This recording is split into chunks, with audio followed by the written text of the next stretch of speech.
তিনি সূক্ষ্মদর্শী, সব জানতা। পৃথিবীর কোন চোখ ওনারা দেখতে পায় না, কিন্তু তার চোখ সবাইরে দেখে। চিল্লায় বলেন তো তিনি কে? সব তিনি দেখতে পান, সব তিনি শুনতে পান। সাত আকাশের উপর সিদরাতুল মুনতাহা, তার উপরে আল্লাহর আরশ, তার উপরে আল্লাহর কুরসি, সেখানে আল্লাহ তাআলা সমাসীন। এই আরশের উপর থেকে আল্লাহ তাআলা জমিনের অতল গহ্বরে, কোন জঙ্গলে, কোন গুহার ভিতরে কোন পিপিলিকাও যদি হেঁটে যায়, আল্লাহ বলে এত উপর থেকে ওই পিঁপড়ার হেঁটে চলার পায়ের আওয়াজটাও আমি আল্লাহ শুনতে পাই। এজন্য কেউ যেটা শোনে না, শোনে কে? কেউ যেটা দেখে না, দেখে কে? কেউ যেটা পারে না, পারে কে? আওয়াজ করে বলেন, আল্লাহ কি আমাদের কাছে না দূরে? আমার বাবা মা আমার যত কাছে, তার চাইতো আমার বেশি কাছের কে? আমার স্ত্রী আমার যত কাছের, তার চাইতো আমার বেশি কাছের কে? আমি আমার যত কাছের, তার চাইতো আমার বেশি কাছের কে? আল্লাহ তাআলা তিনি যে আমাদের কাছে, এটা বোঝানোর জন্য তিনি কোরআনে দুটি শব্দ ব্যবহার করেছেন। আওয়াজ করে বলতে হবে, কটি? দুটি। এক জায়গায় ব্যবহার করেছেন করিব, আরেক জায়গায় ব্যবহার করেছেন আকরাব। রব্বুল আলামিন বলেন, وَإِذَا سَأَلَكَ عِبَادِي عَنِّي فَإِنِّي قَرِيبٌ أُجِيبُ دَعْوَةَ الدَّاعِ إِذَا دَعَانِ فَلْيَسْتَجِيبُوا لِي وَلْيُؤْمِنُوا بِي لَعَلَّهُمْ يَرْشُدُونَ।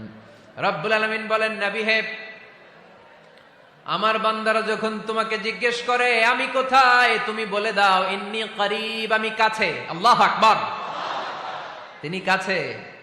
আল্লাহর হাবিব সাল্লাল্লাহু আলাইহি ওয়াসাল্লামকে আল্লাহ কমান্ড দিলেন, আপনি বলে দেন, যখনই উম্মতেরা জিজ্ঞেস করবে আল্লাহ কোথায়, আমি কোথায়, আপনি বলে দেন ফাইন্নী করিব, আমি কাছে। আরেক জায়গায় আল্লাহ ব্যবহার করলেন আকরাব, কাছে না। করিব মানে কাছে, আর আকরাব মানে সবচাইতে কাছে।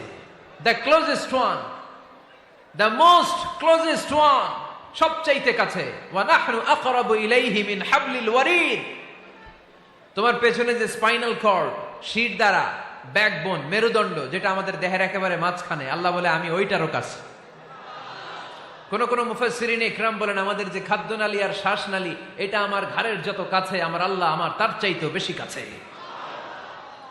তার মানে এই আয়াত দ্বয় থেকে আমরা বুঝতে পারলাম আল্লাহ দূরে নন, তিনি আমাদের কাছে। তিনি আমাদের কাছে, ডাকলেই তিনি সাড়া দেন। সুবহানাল্লাহ পড়েন। ভায়া হয়ে তার কাছে যাওয়া লাগে না, মিডিয়া হয়ে যাওয়া লাগে না। আমার সাথে দেখা করতে হইলে কত ভায়া হয়ে আসা লাগে, পাওয়া যাচ্ছে না। কিন্তু আল্লাহরে পাইতে হইলে অ্যাপয়েন্টমেন্ট লাগে। আওয়াজ করে বলতে হবে, মুসলমান, আল্লাহরে কাছে পেতে সিরিয়াল লাগে। আল্লাহ বলে ডাক দিলেই আমার আল্লাহ আমার ডাকে সাড়া দেয়। চিল্লায় বলেন ঠিক কিনা? এজন্য বুখারীর বর্ণনায় বিশ্বনবী বললেন, ফাইন যাকারানি ফি নাফসি যাকারতুহু ফি নাফসি। আমার বান্দা যদি আমারে একা একা ডাকে, মুহূর্তের মধ্যে আমি আমার বান্দারেও একা একা ডাকতে শুরু করে দে। ফাইন যাকারানি ফি নাফসি যাকারতুহু ফি নাফসি। আমার কোন বান্দা যদি আমারে একা একা স্মরণ করে, আমি আমার বান্দারে একা একা স্মরণ করি। ওয়া ইন যাকারানি ফি মালাইন যাকারতুহু ফি মালাইন খায়রিম মিনহু। আর আমার বান্দা যদি আমাকে একা একা স্মরণ না করে বিশাল মহাসমাবেশে স্মরণ করে, তাহলে আমি আল্লাহ তাআলা আমার আরশে ফেরেশতাদেরকে নিয়ে এর চেয়ে বড় মহাসমাবেশ করে আমার বান্দারে স্মরণ করি। ওয়া ইন তাকাররাবা ইলাইয়া বিশিবরিন তাকাররাবতু ইলাইহি যিরাআন। আমার বান্দা যদি আমার দিকে এক বিঘত আসতে চায়, আমি আমার বান্দার দিকে এক হাত এগিয়ে যাই। আপনি এক হাত আল্লাহর কাছে যেতে চাইলে আল্লাহ এক হাত এগিয়ে যায়। ওয়া ইন তাকাররাবা ইলাইয়া যিরাআন তাকাররাবতু ইলাইহি বাআন। আমার কোন বান্দা যদি আমার দিকে এক হাত এগিয়ে আসে, আমি আমার বান্দার দিকে দুই হাত এগিয়ে যাই। ওয়া ইন আতানি ইয়ামশি আতাইতুহু হারওয়ালা। আমার বান্দা যদি আমার দিকে হেঁটে হেঁটে আসতে চায়, আমি আমার বান্দার কাছে যাওয়ার জন্য দৌড়ে দৌড়ে ছুটে যাই। এজন্য আওয়াজ করে বলতে হবে, আল্লাহ কাছে না দূরে? আরো জোরে, কাছে না দূরে? দ্য মোস্ট ক্লোজেস্ট ওয়ান, সবচাইতে কাছে। চাইলেই আমরা আল্লাহর কাছে যেতে পারি। আমরা আজকে জেনে যেতে চাই কি কাজ করলে আল্লাহর নৈকট্য পাওয়া যায়, কি কাজ করলে আল্লাহর কাছে যাওয়া যায়। দুইটা সোর্স থেকে জানবো। কয়টা সোর্স? এক হচ্ছে কোরআন, আরেক হচ্ছে সুন্নাহ। আওয়াজ করে জবাব দেন। এক হচ্ছে, আরেক হচ্ছে।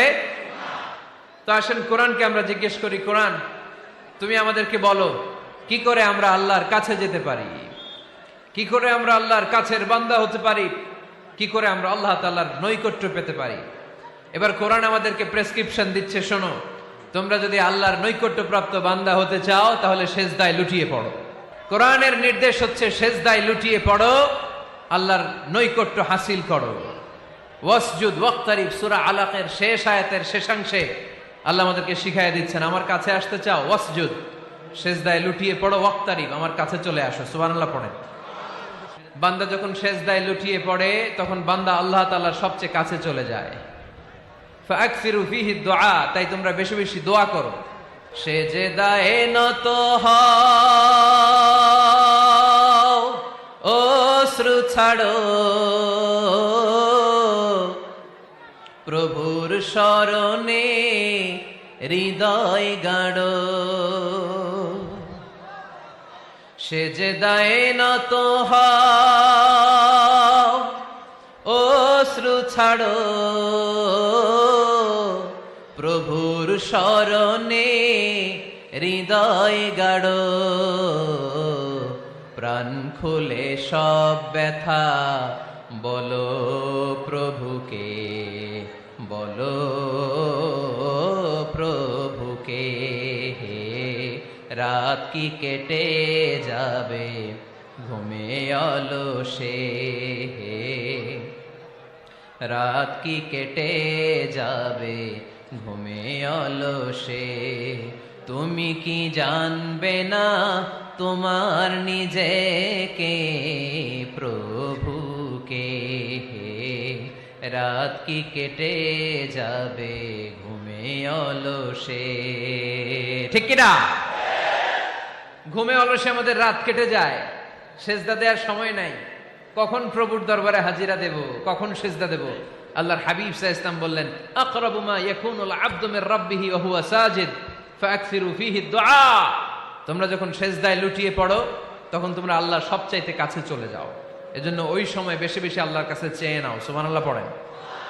মনের যত আকুতি আছে, যত জ্বালা আছে, যত বেদনা, সেজদায় পড়ে আল্লাহরে বলার দরকার আছে না নাই? কারণ কেউ যেটা শোনে না, শোনে কে? পরীক্ষায় ভালো করতে চান, সেজদায় লুটিয়ে পড়ে আল্লাহরে বলেন। নেককার স্ত্রী চান, সেজদায় পড়ে আল্লাহরে বলেন। নেককার সন্তান চান, সেজদায় লুটিয়ে পড়ে আল্লাহরে বলেন। বিসিএস পরীক্ষায় টিকতে চান, সেজদায় লুটিয়ে পড়ে আল্লাহকে বলেন। পাসপোর্ট দিয়ে রেখেছেন, ভিসা হয় না, সেজদায় লুটিয়ে পড়ে আল্লাহরে বলেন। মনের যত জ্বালা, যত যন্ত্রণা, যত আকুতি, যত হাহাকার, সেজদায় লুটিয়ে পড়ে আল্লাহরে বলেন। কারণ আল্লাহর দরবার এমন দরবার, এই দরবার থেকে কেউ কোনোদিন খালি হাতে ফিরে না। চিল্লায় বলেন ঠিক কিনা? কেউ ফিরে না খালি হাতে আল্লাহরে তোর দরবারেতে, তাই না?